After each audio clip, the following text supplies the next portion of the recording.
I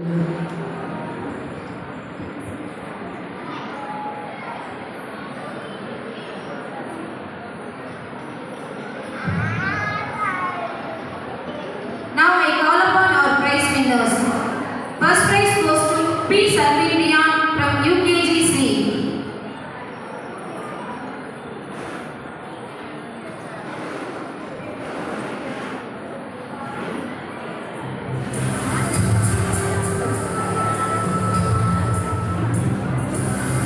Thank you, Father. Second prize goes to S. Asini from UKGA, R.K. Kavis from UKGB.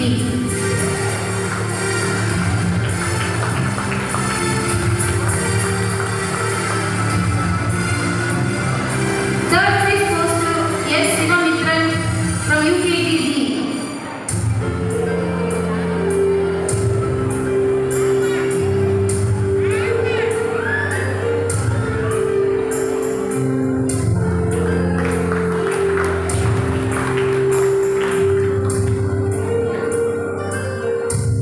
Swastika from UKGB.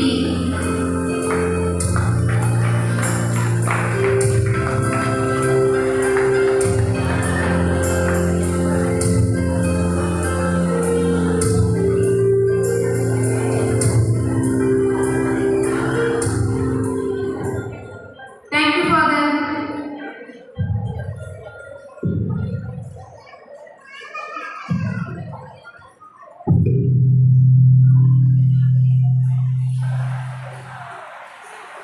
அன்றைய இந்த Jesus matric higher secondary school உடைய தாளாளர் அருட்சகோதரி அவர்களே, எய்பர் matric Jesus higher secondary ஸ்கூலுடைய உதவி தலைமை ஆசிரியர் அவர்களே, கேஜி பிளாக்கினுடைய தொடர்பாளர் அருள் சகோதரி அவர்களே, சிஸ்டர் ஆலிசி அவர்களே, சிஸ்டர் சோனாலி அவர்களே மற்றும் அருள் சகோதரி பிரியா அவர்களே, உங்கள் அனைவருக்கும் அதனைத் தொடர்ந்து எல்லா மாணவ மாணவியருக்கும் பெற்றோர்களுக்கும் வணக்கத்தை நான் உரித்தாக்கிக் கொள்கிறேன்.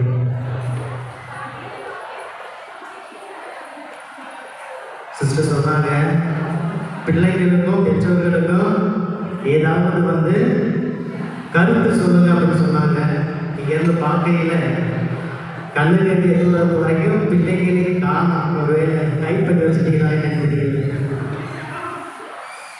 பரவாயில்ல, இருந்தாலும் பிள்ளைகளாக பிள்ளைகளுடைய பெற்றோர்கள் அமர்ந்திருக்கிறீர்கள். மீண்டும் உங்கள் அனைவருக்கும் வாழ்த்துக்களும் வணக்கங்களும். உண்மையிலே அருமையான ஒரு தருணம். சிறு பிள்ளைகளாக இருந்தாலும் தனக்குவே வானிலே நடனம் ஆடி அனைவரை மகிழ்ந்தார்கள். உண்மையிலே பிள்ளைகளுக்கும் நன்றி, அந்த பிள்ளைகளை பெற்ற பெற்றோர்களுக்கும் நன்றி நான் தெரிவித்துக் கொள்கிறேன். போன வருடம் நான் ஒரு பக்கத்தளத்தில் இருக்கையில் இந்த மாதிரி ஒரு சின்ன பிள்ளைகிட்ட நான் கேட்டேன், பாப்பா நீ எங்கே பாப்பா படிக்கிறேன்னு கேட்டேன். அந்த பாப்பா சொன்ன பதில் என்ன தெரியுமா? யாராவது சொல்லுங்க பார்ப்போம். சின்ன பிள்ளைங்க யூகேஜி படிக்கிற பிள்ளை, பாப்பா நீ எங்கே படிக்கிற அப்படின்னு கேட்டேன். அந்த பாப்பா என்ன பதில் சொல்லியிருக்கான்? என் பாப்பா என்ன பதில் சொல்லியிருக்கான்? நீங்க பார்த்துக்கிறீங்க. நான் ஸ்கூலில் தான் படிக்கிறேன் அப்படின்னு அந்த பிள்ளை பேரை சொல்லியிருக்கு பாரு. நான் என்ன கேட்டேன், எங்கே படிக்கிறேன் அப்படின்னு. நான் இருக்கக்கூடிய ஒரே 3 ஸ்கூல் இருக்கு. அந்த 3 ஸ்கூலில் ஏதாவது ஒரு ஸ்கூல் பேரை சொல்லணும் அப்படின்னு பார்த்தேன். ஆனால் அந்த பிள்ளை என்ன சொல்லுச்சு, நான் ஸ்கூலில் தான் படிக்கிறேன்னு சொல்லுச்சு. சின்ன பிள்ளைங்க எது சொன்னாலுமே அழகு தான். சின்ன பிள்ளைங்க எது சொன்னாலுமே அர்த்தம் தான். சின்ன பிள்ளைங்க எது செஞ்சாலுமே நமக்கு மகிழ்ச்சி தான். இதே போல தான் அப்துல் கலாம், ஏபிஜே டாக்டர் அப்துல் கலாம் மகாராஷ்டிரா மாநிலத்துக்கு ஒரு முறை இந்த மாதிரி ஒரு நிகழ்வுக்கு போனார். போயிட்டு இருக்கும் பொழுது அவர் ஒரு கேள்வி கேட்டார். எல்லா மாணவர்கள் என்ன கேட்டார், சரி உலக அழகி ஐஸ்வர்யா இருக்காங்க இல்லையா, அவங்க எப்படி உலகலையாக அவங்க அறிவிக்கப்பட்டாங்க அப்படின்னு கேள்வி கேட்டாங்க. அந்த கேள்விக்கு முதல் மாணவி என்ன சொன்னாங்கன்னா, அந்த பெண்மணி ரொம்ப அழகா இருந்தாங்க, அதனால உலக அழகி பட்டத்தை கொடுத்துட்டாங்க அப்படின்னு சொன்னாங்க. ரெண்டாவது மாணவி என்ன சொன்னாலும், அந்த பெண்மணியானவர் நல்ல அறிவோட இருந்தாங்க, கேட்கறதுல நல்லா பதில் சொன்னாங்க, அதனால பட்டம் கொடுத்தாங்க அப்படின்னு.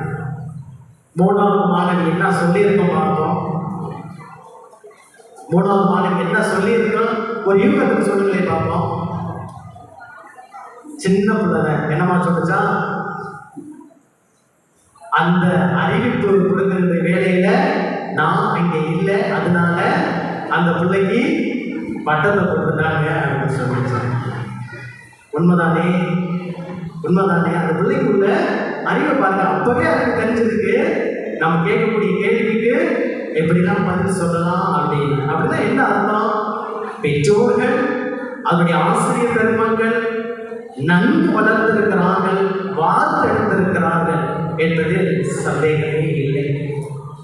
ஒரு குயவன் அப்படின்னா என்ன பண்ணுவான் அப்படின்னா, அந்த குயவன் பாடை செய்வதே அவன் திறமைசாலியாக இருப்பான். அந்த குயவனுக்கு மண்ணை கொடுத்துட்டா இந்த அளவுக்கு தான் மண்ணை சேர்க்கணும், இந்த அளவுக்கு தான் தண்ணி சேர்க்கணும், இந்த அளவுக்கு தான் அதை வடிவமைக்கணும் அப்படிங்கிறது அந்த குயவனுக்கு நல்லாவே தெரியும். அப்ப இருக்கக்கூடிய எல்லா பெற்றோர்களும் ஒரு குயவனை போல என்னுடைய பிள்ளையை நான் இப்படித்தான் வளர்க்க வேண்டும், இப்படித்தான் நான் சொல்லிக் கொடுக்கணும், இப்படித்தான் அவங்களை எதிர்காலத்துல வாழ்க்கையை நடத்த வேண்டும் என்று நம்ம எல்லாருமே சொல்லி வளர்க்கணும், நல்லா வளர்க்கணும். அதற்கு துருப்புச்சீட்டா இருக்கக்கூடியவர்கள் அருள் சகோதரிகள், ஆசிரியர் பெருமக்கள் எல்லாரும் நல்லா தான் பண்ணிக்கிட்டு இருக்கோம். ஆனா ஏன் இந்த சமுதாயத்துல திருட்டு நடக்குது, கற்பழிப்பு நடக்குது, பல அட்டூழியங்கள் நடக்குது அப்படின்னா, அது எங்கேயும் ஒரு இடத்துல தவறு நடக்குது. அப்படித்தானே? எங்கோ ஒரு இடத்துல வளர்ச்சியின் பயணத்துல ஏதோ ஒரு இடத்துல தவறு நடக்குது. அந்த தவறை செய்தவன் பொறுப்பா என்று சொன்னால் நிச்சயமா இல்லை. அந்த தவறுக்கு சமுதாயம், பெற்றோர், ஆசிரியர்கள் எல்லாருமே கூடியவர்கள் தான் இருப்பாங்க. நான் அந்த காலத்தில் என்னுடைய சிறுபிள்ளை வயதை பார்க்கின்ற பொழுது என்ன பண்ணுவாங்க அப்படின்னா, அட்டி குறிச்சு எடுத்துருவாங்க. ஆனால் இந்த காலத்தில் நம்ம என்ன நினைக்கிறோம் அப்படின்னா, என்னுடைய பிள்ளைய அன்பு கொடுத்து வளர்க்கணும், செல்லம் கொடுத்து வளர்க்கணும்னு நினச்சிட்டு நம்ம என்ன பண்ணிக்கிட்டு இருக்கோம், அன்பை கொடுத்து வளர்ப்பதற்கு பதிலாக செல்லம் கொடுத்து வளர்க்கணும். இப்ப அந்த செல்லம் கொடுத்து வளர்க்கறது எப்படி போய் முடியுது அப்படின்னா,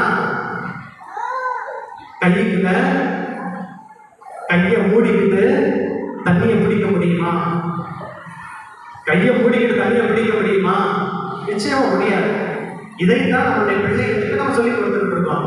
எம்ம பிள்ளைய கையிலே வச்சுக்கிறோம், யார்கிட்டே போயிடக்கூடாது, எதையும் சொல்லி கொடுத்துடவும் கூடாது, கோபப்பட்டு பேசிடவும் கூடாது, அடிச்சிடவும் கூடாது, எதை கேட்டாலும் வாங்கி கொடுத்துன்னு சொல்லி நம்முடைய கையிலே வச்சுக்கிட்டு இருக்கிறோம். தண்ணி இல்லாததை போல என்னுடைய பிள்ளைக்கு உண்மை என்ன என்றே தெரியாமல் போய்கிறது. எதை நான் செய்ய வேண்டும் என்பதே தெரியாமல் போய்விடுகிறது. நல்லது செய்யணுமா, கெட்டது செய்யணுமா, இந்த சமுதாயத்தில் எப்படி இருக்கணும், 4 பேருக்கு 4 விதமா பேசணுமே, பழகணுமே அப்படிங்கிற ஒரு புத்தி சுவாதீனம் இல்லாமலே அப்படி என்ன பண்ணிடுறான், செல்லம் கொடுத்து கொடுத்து கொடுத்து அப்படி என்ன பண்ணிக்கிட்டு இருக்கோம், நம்மள இந்த சமுதாயத்துக்கு பலிநாடா மாத்திட்டு வரோம். நான் 8ஆம் கிளாஸ் 7ஆம் கிளாஸ் படிக்கையில ஆட்டை போடுவோம் தண்ணியில போய். எங்க அம்மா அப்பா அடிக்க மாட்டாங்க. யாரெல்லாம் ஊரடிக்க வராங்களோ விட்டு வெளுத்து வாங்குவாங்க. ஏன் அப்படின்னா, அவர்கள் இந்த சமுதாயத்தில் இருக்கக்கூடியவர்கள் பிள்ளை வளர்ப்பிலே அவர்கள் கண்டிப்போடு இருக்கிறார்கள். அன்பு கொடுக்கக்கூடியவர்கள் என்ன பண்ணுவாங்க, பிள்ளைய அடிப்பாங்க, அரைவாங்க, உதப்பாங்க. ஆனா அடுத்த நிமிஷம் என்ன பண்ணுவாங்க, வாடா சாப்பிடணும்னு அரவணைச்சு சாப்பிடுவாங்க. ஆனா இப்ப என்ன பண்ணிக்கிட்டு இருக்கோம், அன்புங்கிற பேர்ல சின்னத்தை கொடுத்து நம்முடைய பிள்ளைகளை ஒன்றும் தெரியாம வளர்த்துக்கிட்டு வா. இதுதான் காலப்போக்கில் எப்படி மாறுது அப்படின்னா, இந்த திருட்டுகள், குடிப்புகள், பாலியல் தொந்தரவுகள் அவர்கள் ஆளாகிறார்கள் என்று நாம் பார்க்கிறோம். இது முதல் கருத்து. இரண்டாவது கருத்து என்ன பார்க்கின்ற பொழுது, என்னுடைய காலத்தில் வாழ்கின்ற பொழுது என்னுடைய அனுபவம் தான். நான் போய் எங்கள் அம்மா அப்பாட்ட ஏதாவது நான் கேட்டேன் அப்படின்னா கடையில இருந்து வாங்கிட்டு வராங்க, அதை எல்லாருக்கும் கொடுக்குறாங்க, ருசியா இருக்கு. இப்போ நான் என்ன பண்றேன், மீண்டுமாக வெளியில போயிட்டு வந்து மீண்டும் எங்க அப்பாட்ட நான் கேட்கிறேன், அம்மா அந்த மைசூர் பாக்கு நல்லா இருக்கு, இந்த கொடுங்களே அப்படின்னு கேட்கிறேன். உடனே எங்க அம்மா என்ன சொல்றாங்க, வேணா போய் அண்ணனை கூட்டிட்டு வா, அக்காவை கூட்டிட்டு வா, தம்பியை கூட்டிட்டு வா, நான் சொல்றாங்க. இப்ப நான் என்ன பண்றேன், மைசூர் பாக்கு நல்லா இருக்கு, நான் போய் எல்லாரும் போய் கூப்பிடணும் அப்படின்னா உடனே வரமாட்டான். அப்ப நான் கூப்பிட்டு வாங்கும்போது அது என்ன ஆயிடுது, 4 மணி ஆயிடுது. அப்ப எங்க அம்மா என்ன சொல்லுவாங்க, சாப்பிட உடனே ஆரேன்னு சொல்லுவாங்க. இப்ப இந்த நிகழ்வு எதை சுட்டி காண்பிக்கிறது அப்படின்னா, எனக்கு காத்துக்கிட்டு இருக்கணும் அப்படிங்கிற ஒரு நிலையை கொடுக்குது. இப்ப நம்முடைய சமுதாயத்துல உடனடியாக என்னுடைய பிள்ளை கேட்டதை உடனடியாக நான் கொடுக்க வேண்டும், என்னுடைய பிள்ளை நான் செல்லம் கொடுக்கிறேன், அன்பு வைக்கிறேன் என்று சொல்லி உடனடியாக இன்ஸ்டன்டாக நான் எல்லாத்தையும் நான் சொல்லி என் பிள்ளை நான் எப்படி பண்ணிக்கிட்டு இருக்கேன், உடனடியாக கொடுத்து என்னுடைய பிள்ளையை மூடனாக வளர்த்து கொண்டிருக்கிறேன். எடுத்துக்காட்டாக செல்போன். இப்ப செல்போனுங்கிறது ஒரு நம்முடைய பிள்ளைகளுடைய வாழ்க்கையை முற்றிலுமாக முழுவதுமாக அழித்துக் கொள்வதற்காக ஒரு கருவியாக இருக்கிறது. அது அழகா சொல்லுவாங்க, செல்போன் ஒருவரை கொல்லவும் செய்யும், ஒருவனை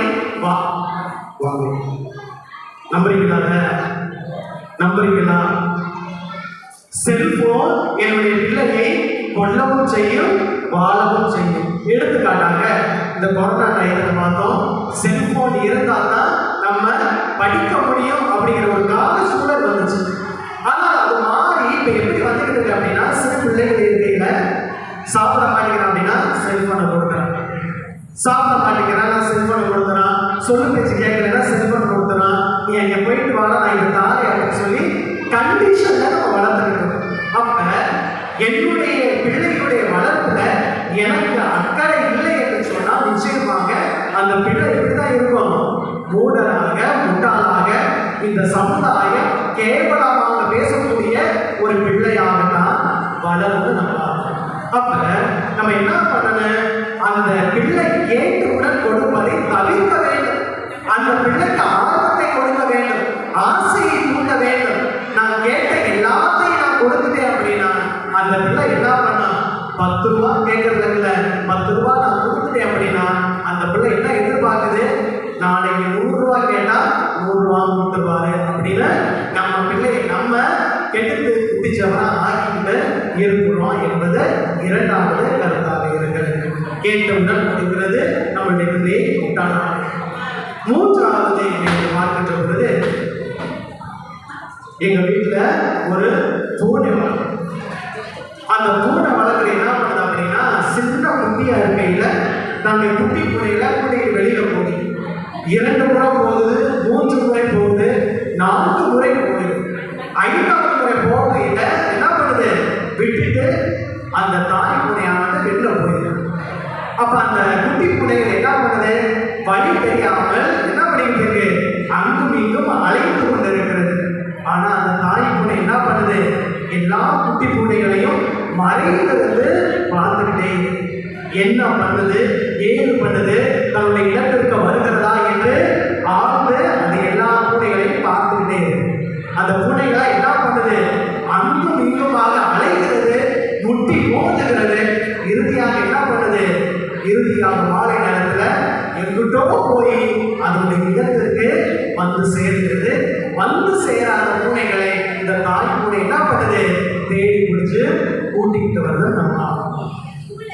இப்ப நம்மளுடைய வாழ்க்கையில அப்பா ஒரு பணிக்கு போறாங்க, அம்மா தன்னுடைய பணிக்கு போறாங்க, பிள்ளை வளர்ப்பு என்பது மூன்றாவதாக இருக்கிறது. ஏன் அப்படின்னு சொல்றேன் அப்படின்னா, இந்த சமுதாயத்துல பொருளாதாரத்தை தேடி செல்லக்கூடியவர்கள் அதிகமாக நிச்சயமாக பொருளாதார தேவைதான். அதை காட்டிலும் கடவுள் எனக்கு கொடுத்த அந்த மிக மேலான செல்வமான என்னுடைய பிள்ளை வளர்ப்பு என்பது முக்கியமானதாக இருக்கிறது. நாம் திருச்சியில குருமணத்தில் படிச்சுட்டு இருக்கின்ற பொழுது ஒரு கிராமத்துக்கு வார இறுதி களப்பணிக்கு போவோம். அந்த அம்மாவுக்கு ஒரே பையன், எதை கேட்டாலும் வாங்கி கொடுத்து விட்டாங்க. இறுதியாக என்ன கேட்ட தெரியுமா? கல்லூரி படிக்கையில எனக்கு ஒரு KTM பைக் வேணும் அப்படின்னு சொன்னாங்க. என்னுடைய ஒரே பிள்ளை கேட்டதை நான் கண்டிப்பா கொடுக்கணும்னு சொல்லி என்ன பண்ணிட்டாங்க, KTM பைக்கை வாங்கி கொடுத்தாங்க. கல்லூரி முதலாம் ஆண்டு அப்படி கொடுத்தவங்க நான் என்ன பண்றான், அந்த பைக்கு புது பைக் வாங்கின 2ஆம் நாள்ல கொடைக்கானலுக்கு போறோம்னு சொல்லிட்டு திருச்சியிலிருந்து கொடைக்கானலுக்கு போறான். திருச்சியை தாண்டல, மிகப்பெரிய ஆபத்து, விபத்து, சிக்கி இறந்து விட்டான். இதை எதை சுட்டி காண்பிக்கிறது என்று சொன்னால், என்னிடம் மனம் இருக்கிறது, நான் பொருளாதாரத்தை அதிகமாக பெருக்கி வைத்து விட்டேன், அது எல்லாம் என்னுடைய பிள்ளைக்கு தான். என் பிள்ளை கஷ்டம்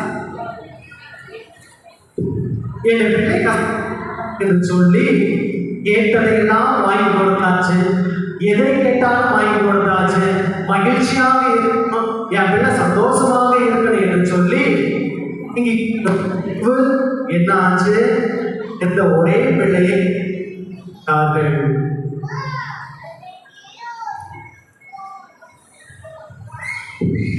தன்னுடைய பிள்ளையை இழந்து விட்டார்கள்.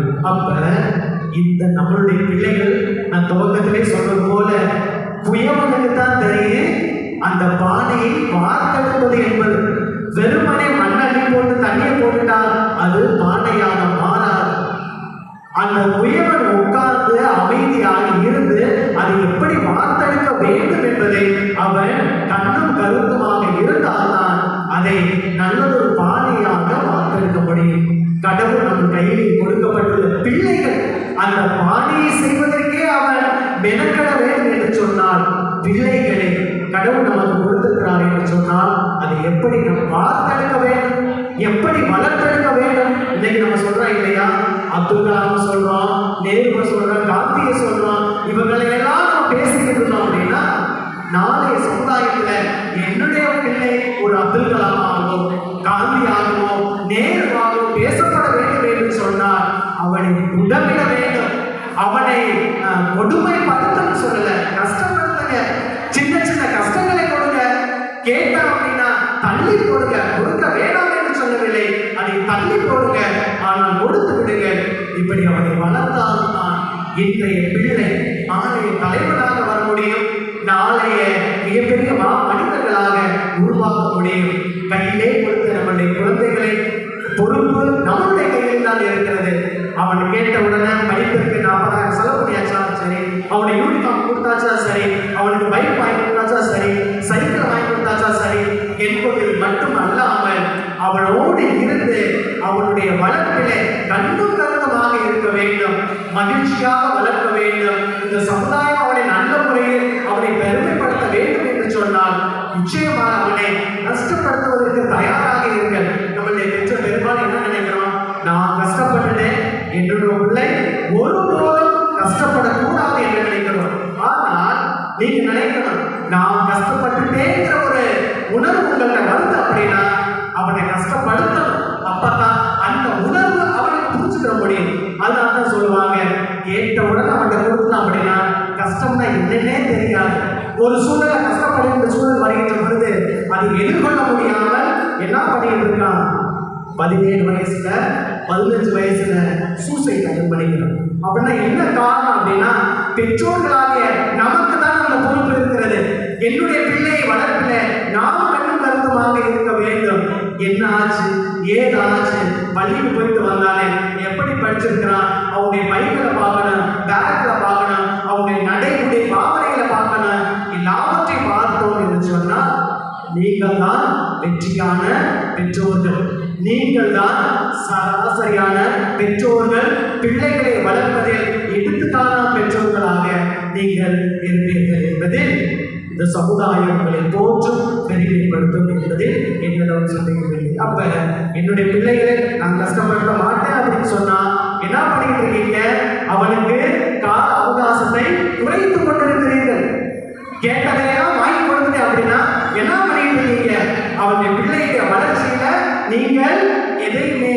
இருக்கிற வேலையை பார்க்கிறோம். அதனால்தான் புனித பவுலடியார் சொல்லுவார், திறமை எடுக்காதவன் தன்னுடைய பிள்ளையை வெறுக்கிறான்னு சொல்லுவார். காரணம் என்ன?